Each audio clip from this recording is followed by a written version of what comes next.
Pokey, this is like a man, a full-grown man, and I jokingly called him a virgin. This whole overreaction thing is a bad look for you.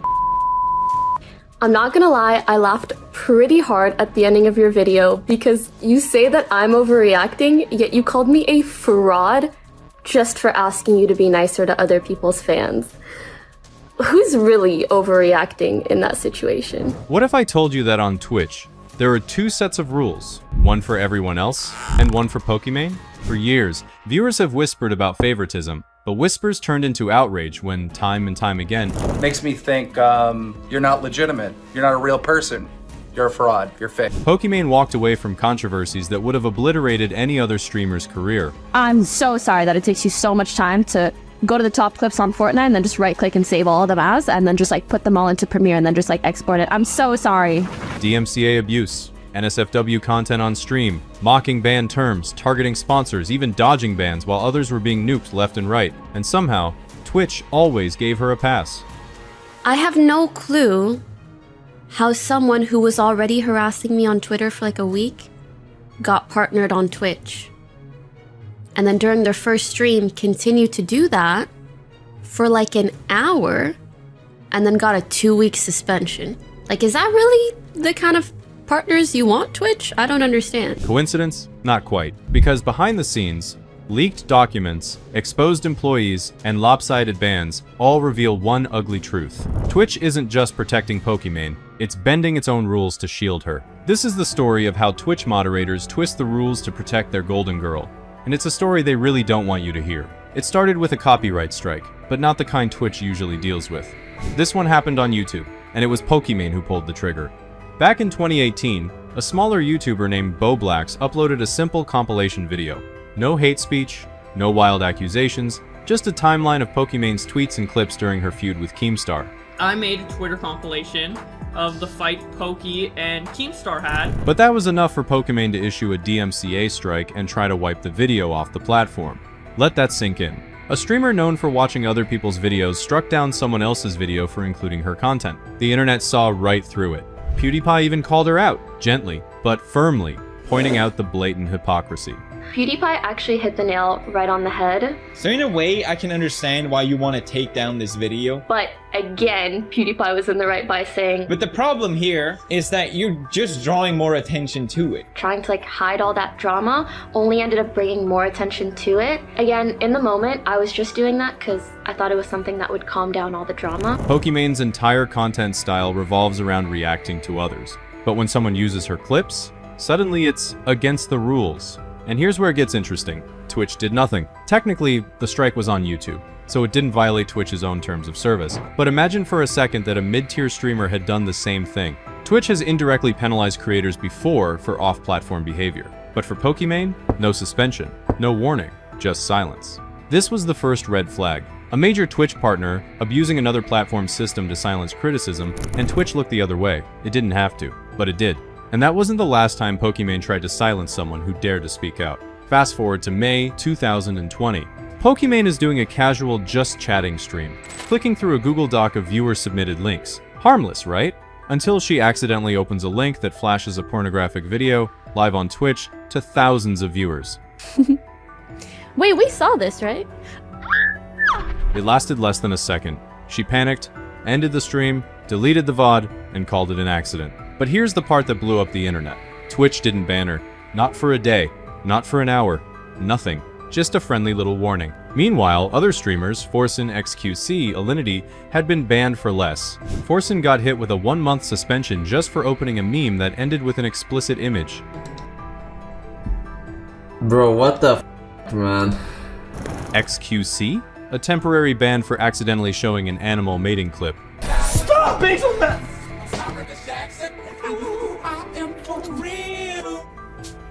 Alinity? 24 hours for a wardrobe malfunction? But Pokimane? Just a stern warning. Let's be honest. Rules are rules. Twitch's own community guidelines are crystal clear. No nudity, no pornography, no exceptions. Except, apparently, there are exceptions. Because when it's Pokimane, the hammer doesn't fall. Instead, she tweeted out the email she got from Twitch like it was a cute little badge of honor. Even joked that at least it made for a good meme. A meme. To everyone else, it was one of the clearest examples yet of what people had been suspecting for years. Pokimane lives under a different set of rules. And this wasn't some minor slip-up. It was full-on adult content on a platform with millions of underage viewers. Any other creator would have been nuked into oblivion. But Pokimane? She streamed the next day like nothing ever happened. And people started asking, why is she untouchable? The answer would come in the next scandal, and it was even worse. In January 2022, Pokimane finally got what people had been begging Twitch to do for years. A ban, but not just any ban. A DMCA strike for streaming full episodes of Avatar. The Last Airbender, live on Twitch. No commentary, no transformation. Just full-blown piracy in front of 25,000 viewers.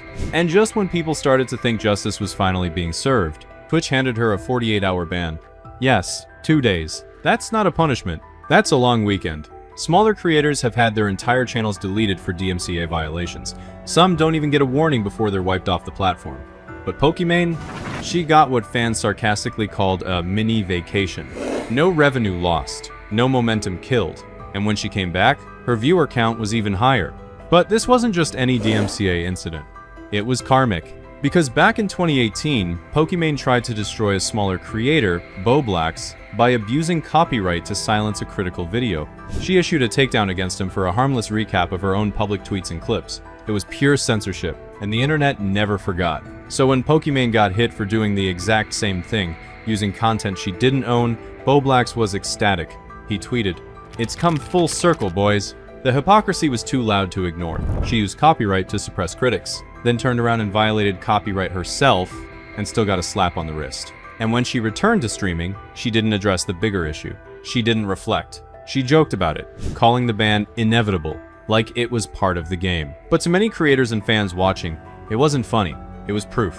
Proof that Twitch wasn't enforcing the rules, it was protecting Pokimane from them. And the next time she got attacked, Twitch went even further, not to protect its rules, but to protect her reputation.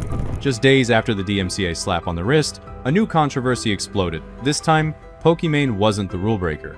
She was the victim, or at least that's what Twitch wanted you to believe. Enter Gideon. A rising YouTuber turned Twitch streamer, Gideon decided to mess with Pokimane by orchestrating a hate raid, sending his chat to flood hers with spam like L+ ratio during her live stream. People on my stream is spam. One out of the bathroom. That's embarrassing. Okay. If you get banned, I'm Nice not shots. sad. Immature? Absolutely. Against Twitch's rules? Technically, yes. But here's the part that shocked everyone. Twitch permanently banned Gideon. Not a week, not a suspension with a warning. Permanent. Gone. I have no clue how someone who was already harassing me on Twitter for like a week got partnered on Twitch. And then during their first stream continued to do that for like an hour and then got a 2-week suspension. Like, is that really the kind of partners you want, Twitch? I don't understand. This was his first major offense. No history of breaking rules, no warning. Just boom, channel deleted. And here's the twist. Gideon publicly apologized. He told his fans to stop the harassment, took accountability, and even went so far as to meet up with Pokimane in real life. They squashed the beef, made a collab video, and showed everyone they were cool. But Twitch? They didn't care. They refused to lift the ban. Even after Pokimane herself said she forgave him. I was like, maybe if we like kill this, because Steam had deleted his tweets already, and I was like, I just want this whole drama to be over. Yeah. And I made not the right call, in hindsight, to have that video removed. And that's when people started connecting the dots. Was Gideon banned for breaking the rules? Or was he banned for breaking the unspoken rule? Don't mess with Pokimane. Because hate raids had been happening all throughout 2021, many of them far worse, targeting marginalized streamers with slurs and abuse. And Twitch? They barely responded. Some victims waited weeks just to get their reports acknowledged. But when Gideon spammed L+ ratio in one chat, gone. Forever. The community saw it for what it was. Selective enforcement. If you harass a small streamer, Twitch looks the other way. But if you annoy Pokimane, you're erased. And it gets worse. Because right when people started asking why Gideon was treated so harshly, Twitch's internal simping would be exposed in the creepiest way possible. By 2023, Twitch favoritism wasn't just a meme, it was getting dangerous. That's when Pokimane dropped one of the most disturbing revelations of her career. A Twitch staff member, someone on the moderation team assigned to protect her channel, had been impersonating her boyfriend to manipulate other women. Yes, you heard that right. This moderator was abusing his position behind the scenes. He slid into the DMs of small female streamers and Pokimane fans, claiming he was dating Poki, flashing fake screenshots, and promising Twitch perks, like partner status or personal introductions, if they got close to him. He wasn't just some creepy fan. He was a Twitch employee with direct moderation access to Pokimane's channel. This wasn't a rumor, it was confirmed. Pokimane went public after one of the victims reached out, exposing the whole twisted scheme. Twitch quietly fired the staffer, but the damage was done, and it raised a horrifying question. If this is what one mod was doing, how many more are blinded by obsession instead of enforcing the rules? Because this wasn't about protecting the platform, it was about protecting her, even at the cost of others. And it exposed how parasocial things had become, not just between fans and creators, but inside Twitch itself. The same company that permanently banned Gideon in days for mild trolling let one of its own employees impersonate Pokimane for months before getting caught. And here's the most messed up part. The employee was specifically assigned to moderate Pokimane's channel. He was literally being paid to protect her, and instead, he used that power to exploit others in her name. Fans had joked for years that Twitch staff were simps for Pokimane, but now it wasn't a joke, it was real. One of them was, and if this doesn't scream, Twitch has a Pokimane problem, just wait. Because the next leak would prove that favoritism wasn't accidental, it was built into the system. Every time Pokimane is caught in controversy, her playbook is almost identical. Step 1. Downplay the situation. Step 2. Make a vague apology. Step 3. Claim she's being targeted because she's a woman. It's a strategy that has worked for years, because Twitch enables it, and each time it happens, the consequences magically vanish. Let's talk about her broke boys moment. In 2023, Pokimane launched a line of cookies, $28 for 4 small bags. We basically made this brand because why are there not more snacks that are simply healthy, tasty? So yes, we never compromise on taste, but we prioritize health. Health is also a non-negotiable. Fans were confused, even supportive at first, until she snapped at a commenter who said the price was too high. Her response? If you're broke, just say that. When people are like, oh my god, $28 for cookies? It's 4 bags. That's $7 a bag. I know math is hard. Like, if you're a broke boy, just say so. Anyway. Just like that, her relatable persona cracked. Suddenly, she wasn't the down-to-earth queen of Twitch. She was a multi-millionaire insulting her own fans for not being able to afford overpriced snacks. The backlash was instant. Fans flooded her socials. Commentaries exploded. But rather than take real accountability, I don't know what would possess her to say something so rude and nasty to the audience she is trying to sell this product to. To directly shame the consumer that you want to buy into your product is a galaxy brain tactic. A strategy that I'm not sure the success rate of. Pokimane pivoted, again, claiming she was being targeted unfairly, and hinting it was rooted in sexism. And Twitch? Silent.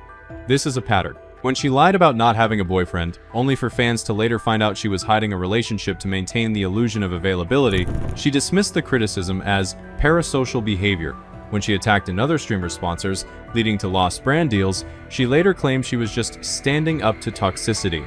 Even when her apologies sound eerily scripted, with a soft baby voice and passive language, people catch on. I'm sorry you felt that way. I didn't intend to hurt anyone. I should have properly apologized when the incidents actually occurred. It's always vague, never direct, never truly accountable. And the wildest part? Twitch rushes to defend her every time. Not officially, of course, but through inaction, through silence, through never holding her to the same standard they hold others. Criticism against Pokimane gets labeled misogynistic. But no one is denying the harassment she's faced in the past. This isn't about that. This is about how she wields that victimhood strategically, dodging valid critique and pushing the narrative that she's being attacked for being successful. She's weaponized her identity, and Twitch has played along every step of the way. Meanwhile, smaller creators can't even say the word simp without risking suspension. But Pokimane can insult her own viewers and somehow come out of it more powerful. It's not just favoritism, it's invincibility. But now, even her fans are starting to see through the act. And the cracks are finally starting to show. For years, Pokimane's greatest shield wasn't Twitch. It was her audience, the loyal simps, the parasocial defenders. The she can do no wrong brigade that jumped to her defense anytime she was criticized, even when the receipts were right in front of them. But something has changed. Scroll through the comments of any recent video covering her controversies, and you'll see it. Fans are done pretending. She's a narcissist. All she has is her looks. If any other streamer did what she did, they'd be banned for life. Even longtime viewers, former supporters, are starting to admit they've been fooled. Some say they always had a bad feeling about her, but didn't speak up because she seemed untouchable. Others describe her as fake, manipulative, even dangerous in how she handles criticism. In situations like this, I don't want to keep letting false things run rampant because most people will not go through the effort of looking up the tweet like I did. One viral comment summed it up perfectly. Pokimane is the final boss of women avoiding accountability. People aren't just mad about her attitude, they're mad about the lies. The fake single persona she milked while secretly dating behind the scenes. The overpriced cookie drama, where she shamed poor fans and played the victim. The constant deflection, the corporate-style apologies, the perfectly timed tears. The way she destroys smaller creators with copyright strikes and then cries harassment when someone makes a meme about her. And here's the scariest part, for Pokimane at least. The hate isn't just coming from the usual trolls anymore. It's coming from her own community. People who used to defend her, people who used to believe in her. Even when she posts wholesome content now, the replies are filled with sarcasm, callouts, and receipts. They've watched her burn every bridge, fed Mr. Valkyrae, OTV, her moderators, her fans, and still act like she's the victim. And Twitch? Still pretending nothing's wrong. But viewers know better. The illusion is broken. The special treatment is undeniable. And Pokimane? She's no longer the darling of Twitch. She's the symbol of everything wrong with it. So, let's recap. She copyright struck creators for using her clips while building a career reacting to other people's content. She accidentally streamed adult content, and Twitch shrugged. She mocked Twitch's own banned words, while smaller streamers got suspended just for saying simp. She pirated full television shows live and got a 48-hour timeout. She was the reason Gideon got permabanned, even after he apologized and she accepted it. A Twitch mod impersonated her boyfriend, used her name to manipulate fans, and Twitch tried to keep it quiet. A do not ban list leaked, confirming that some streamers are too valuable to punish. And through it all, every time she was called out, she played the victim and Twitch played defense. This isn't about hate. This isn't about misogyny. This is about accountability, because Twitch says it wants fairness, transparency, and safety for all creators. But for the past 7 years, it's twisted every rule in the book to protect one of its biggest stars, even when it meant silencing criticism, ignoring victims, and punishing others just for getting in her way. So here's the question. If Pokimane wasn't Pokimane, if she didn't have the looks, the fame, the Twitch crown, would she still be on the platform? Because when you look at the evidence, the answer becomes pretty clear. Pokimane isn't surviving because she plays by the rules. She's surviving because the rules don't apply to her. And Twitch? Twitch made that possible. So the next time someone asks if she deserves her platform, her fame, her immunity, just remember, it's not what you do on Twitch that matters. It's who you are.